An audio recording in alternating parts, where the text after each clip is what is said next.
1/2 ounce of chocolate-covered strawberries left, and then Kimbo Kush we have every size. It has been 3 years since Bay State voters approved the use of medical marijuana, and dispensaries are only now starting to open.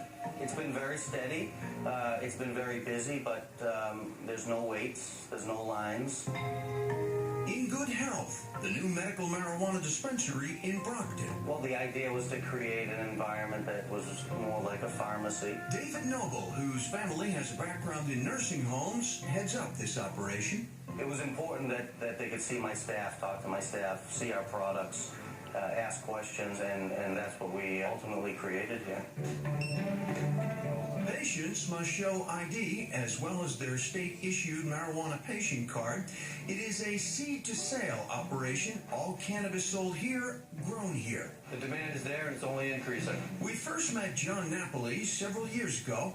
A longtime cannabis activist, he was teaching cultivation classes at his Dudley Square shop, the Boston Gardener. Today, he oversees cultivation at In Good Health. We have over 2,000 plants here. We produce about 5 pounds a day. Which should have been enough to service the local Brockton area, says Noble. But Brockton is one of the only dispensaries currently open, so patients are coming from all over the state. It's been overwhelming, and we're doing our best to keep up with it, but obviously we can't service the entire state of Massachusetts. The slow rollout of the dispensaries has been a source of frustration for patients and doctors. The law called for 10 dispensaries to be open by January 2013. The first didn't open its doors until 2.5 years later. Many point to the Department of Public Health for overcomplicating the process. The Department of Public Health has been treating medical marijuana as though it were radioactive plutonium. Bill Downing of MassCan, the marijuana advocacy group. You give a regulator a pen, and what do you expect they're going to do? Well, they're going to regulate. And the Department of Public Health regulated the holy hell out of our medical marijuana bill. The Department of Public Health was unable to provide anyone to comment for our story. The policy written by the DPH is 56 pages. This is the Constitution of the United States, okay? Let's take things into perspective. Dr. Eric Ruby, a pediatrician in Taunton, sees an irrational institutional fear lingering over the medical use of marijuana. Are there going to be people who will abuse it? Yeah. Are there people who abuse driving a car? Yeah. Gambling? Yeah. Alcohol? Yeah. Ruby thinks the potential benefits outweigh the risks. The benefits of stopping these seizures, the benefits of stopping central neuropathic pain on Crohn's disease, the benefits of stopping some severe migraine headaches even. Once you've tried everything, you've got to try this. Dr. Ruby's a godsend to me. Jessica Montville's daughter, Nora, was born healthy, but she began having intractable seizures at the age of 3. Doctors tried dozens of medications. She was maxed out on everything, and then they put her on phenobarbital, and that made her stop breathing. Now 10, Nora was diagnosed with Batten disease, a rare fatal neurodegenerative disorder, but Montville was determined to ease her daughter's suffering. She decided to try CBD oil, a marijuana extract. As soon as I gave it to her, within 4 days, it was drastic. Montville says Nora went from having around 100 seizures a day to only 10. The huge seizures, like the generalized seizures, she doesn't get those anymore. And found a decline in the number of convulsing seizures among patients who took the treatment daily for 12 weeks. And the findings will be presented at the annual meeting of the American Academy of Neurology. Eric Ruby says fear of marijuana extends to the medical community itself. He is the only pediatrician in Massachusetts recommending cannabis for certain conditions. See, fear and ignorance causes a problem. Fear and ignorance historically was called the Dark Ages. The medical profession doesn't even acknowledge the fact that it works. We're going to keep her going even though she's going to die, but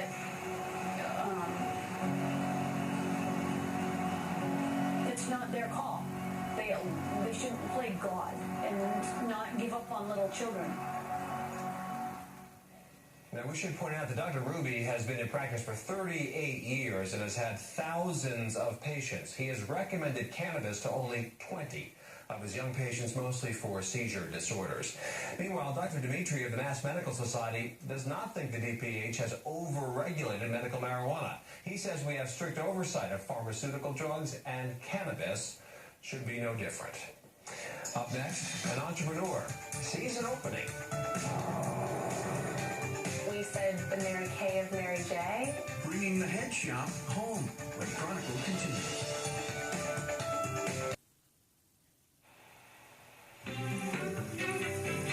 Marijuana is becoming a true growth industry here in the Bay State. NETA will employ over 125 people this year in the state of Massachusetts. We can multiply that out by all the other licensees. At New England Treatment Access, or NETA, there are growers, processors, even kitchen workers where medicated edibles are concocted.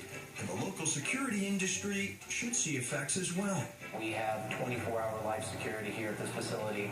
We have RFID door locks, shock sensors, motion detectors, over 150 HD cameras. There are spin-off enterprises as well, like NCR Labs in Framingham. We're testing cannabis and cannabis products for safety and potency, chemical composition of the active ingredients. All cannabis coming from the dispensaries must be thoroughly tested before it's offered to patients. We have multiple mass spectrometers. We have multiple LCs, liquid chromatographs. We have microbiological contamination testing equipment. It is focused very, very intently on getting it right. So for the ladies, this is the Rogue. Super trendy. Looks like lip gloss. No, it's not Avon or Tupperware. Holly Alberti wants to bring the head shop to your home. The idea is an in-home demonstration or direct selling program. So we said the Mary Kay of Mary J, and people seem to really like that. Alberti launched Healthy Heady Lifestyle here in the Bay State before relocating to Colorado. Now there are representatives all over the country. They show you how to open them, how to load them, how the maintenance is going to be handled. Call it Cannabis 101. A wide variety of vaporizers and accessories, but no marijuana at Massachusetts house parties. Instead, herbal blends will have to do for demonstration purposes. Essentially test drive these devices before they buy them. Alberti sees her company as a way to ride the next big wave in healthcare. Being an independent consultant with Healthy Heady, you could actually break into the budding industry on a very, very low scale. And yes, there are plenty of puns in this industry for sure. The new laws are sometimes proving a challenge to old ways of doing business. I have Crohn's disease, which is a gastrointestinal disease. Christina Barbuto's doctor recommended medical marijuana to help her with her condition. She says she only uses it at home at night. I don't use it recreationally. I don't particularly enjoy it at all, so I only use a little bit, just as much as I need. When she changed jobs last year and was asked to take a drug test, Barbuto was upfront about her medicine. She was told it wouldn't be a problem. But then she got a call from Advantage Sales and Marketing headquarters in California. She was being terminated for having marijuana in her system. I felt discriminated against. I felt as though, I have a perfectly good reason, and I don't do it at work. I don't use it at work. It's not involved in my work at all, and it doesn't affect my ability to do my job in any way, so why is it a problem? I think it's important to note that here Christina was doing everything right. I mean, fully compliant with the law, the act, and the intention of the act. Adam Fine has teamed up with Matthew Fogelman to help Barbuto file a complaint with the Massachusetts Commission Against Discrimination. Advantage Sales and Marketing did not respond to our requests for comment. We'd like to think that employers are going to be gaining more sensitivity to this issue and more knowledge. Hopefully the day will come when it's seen as really no different than other medication. 23 states so far have passed medical marijuana laws, with more on the way. In a society awash in prescription medicines, Christina Barbuto wonders why hers should be treated any differently. So these people can take these medications and it's okay, but my medication is not? it's kind of, that's where I felt as though there's something wrong here. This isn't right. Why aren't I protected?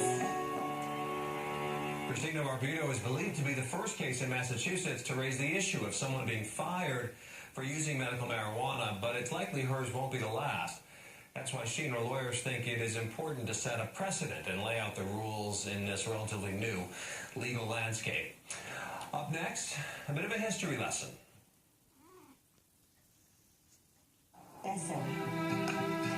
I was taking all kinds of medication. I was taking hydrocodone, oxycodone, someone gave me Oxycontin once. Michelle Herman has degenerative disc disease and was treating her pain with narcotics. I was so out of it. There were months that I had to have my mom come and stay with us because I could not get out of bed. I was so dizzy. Then she tried medical marijuana. And it was like magic. I didn't have to take any pain pills that night, not even Tylenol.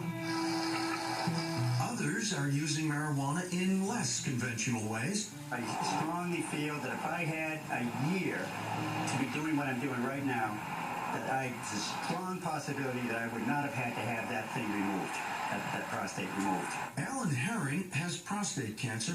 He read on the internet that marijuana extracts have had positive results for conditions like his. Using his background in chemistry, he grows the plants and processes the oils himself. And I was wowed by this. Who knew? And I was also angered by the fact that, why didn't I know this a year before my prostate was out when I had time? There are countless such claims for the healing power of cannabis, but to date, little scientific evidence.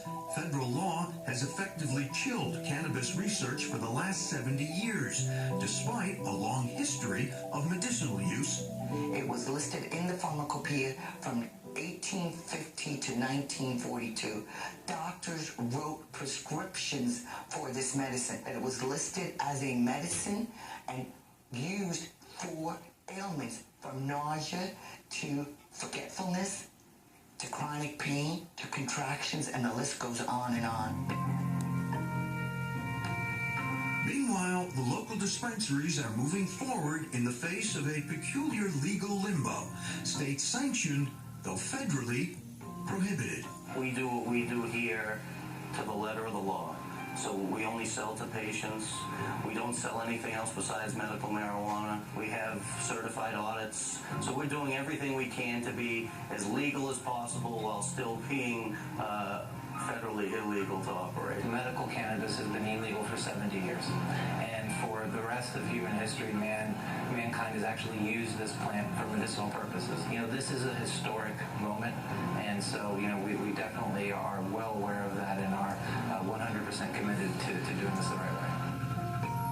Should be said, Michelle Herman, who has the disc problems, indulged us and used her vaporizer for us, but typically she only takes her cannabis at night after her daughter Zoe has gone to bed. Meanwhile, move underway right now to legalize recreational cannabis in Massachusetts. Signatures being gathered to put forward a ballot for the 2016 election. That's Chronicle for tonight. I'm Anthony Everett. Thanks very much for joining us. Have a good evening. We'll see you tomorrow night. Chronicle tomorrow.